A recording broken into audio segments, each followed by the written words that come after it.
CPM এর গুণগান, ঋতব্রত ইস্যুতে মমতার গলায় বামেদের জয়ধ্বনি।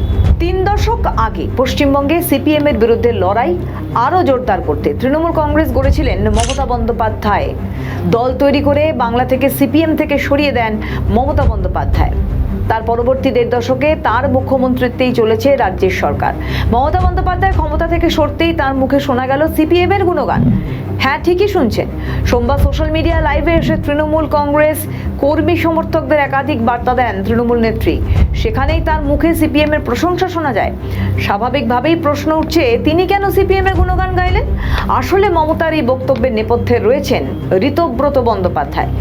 সদ্য শেষ হওয়া বিধানসভা নির্বাচনে তিনি উলুবেড়িয়া পূর্ব থেকে তৃণমূলের টিকিটে জিতেছেন। সেই জয়ের মাস ঘোরার আগেই দলবিরোধী কাজের অভিযোগে তাঁকে বহিষ্কৃত করেছে তৃণমূল। এই প্রসঙ্গের পরিপ্রেক্ষিতে মমতার মুখে সিপিএম এর প্রশংসা শোনা যায়।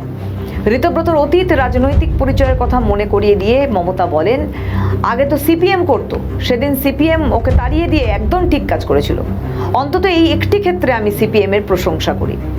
আর সিদ্ধান্ত দিচ্ছি একজনকে, আগে সিপিএম দল করত, নীতিহীন একজন, আমাদের ভুল হয়েছে তাকে টিকিট দেওয়া, পায়ে পড়েছিল এসে, সেদিন বাঁচানো সিপিএম ঠিক করেছিল। অন্তত এই একটা ক্ষেত্রে তাদের আমি অ্যাপ্রিসিয়েট করি, ওকে তাড়িয়ে দিয়ে। তা সত্ত্বেও আমরা তাকে 2 বার সংসদে জিতিয়েছি। অন্য লোকের টিকিট কেটে তাকে হাওড়ায় দাঁড় করানো হয়েছে। আজকে তাদের কাছে আমি ক্ষমা চাইছি হাত জোর করে, যে আমরা আপনাদের সাথে এরা বিশ্বাসঘাতকতা করলো, এদের আমরা ক্ষমা করিনি। আজকে দুজনকে আমরা অলরেডি দল থেকে এক্সপেল করে দিয়েছি, বহিষ্কার করে দিয়েছি।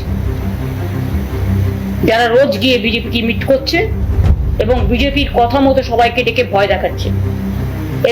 উল্লেখ্য, একসময় সিপিএম এ ছিলেন ঋতব্রত বন্দ্যোপাধ্যায়।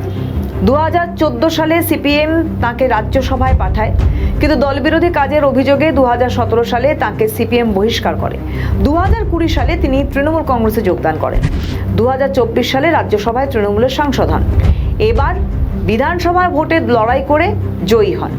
বাংলার প্রাক্তন মুখ্যমন্ত্রী বলেন, আমি রাজনীতির একজন বড় খেলোয়াড়, আমাদের মারাত্মক ভুল হয়েছে টিকিট দেওয়া, ও তো পায়ে এসে পড়েছিল। সোমবার তিনি স্পষ্ট বলেছেন, তৃণমূলকে দুর্বল করার চেষ্টা করবেন না। কারণ আমি মাথা নত করি না। আমাকে আপনারা বড় জোর মেরে ফেলতে পারে, আমার কণ্ঠ স্তব্ধ করে দিতে পারে। তৃণমূলটাকে দুর্বল করার চেষ্টা করবেন না। আর গণতান্ত্রিক অধিকার থেকে বঞ্চিত করলে মনে রাখবেন, কবি রবীন্দ্রনাথ ঠাকুরের কথাই বলবো, কণ্ঠ আমার রুদ্ধ আজকে, বাসি সঙ্গীত হারা, অমাবস্যার কারা। মমতা বন্দ্যোপাধ্যায় এই প্রসঙ্গের পর উত্তপ্ত রাজ্য রাজনীতি। তৃণমূল নেত্রী এত বছর ধরে সিপিএমকে যে কোনো ইস্যুতে রীতিমতো ধুয়ে দিয়েছে। এখন কিনা সিপিএম এর প্রশংসা করছেন। এটাই হয়, ক্ষমতায় থেকে দিশেহারা হয়ে গিয়েছিলেন, আর এখন বুঝতে পারছেন কারা ছিলেন আপনার দলের শত্রু। আমাদের ভিডিও ভালো লাগলে লাইক ও শেয়ার করুন, কমেন্ট সেকশনে আপনাদের মতামত জানান। আরও ভিডিও পেতে আমাদের চ্যানেলটিকে সাবস্ক্রাইব করুন এবং প্রতি মুহূর্তে খবরের আপডেট পেতে প্রেস করুন বেল আইকন।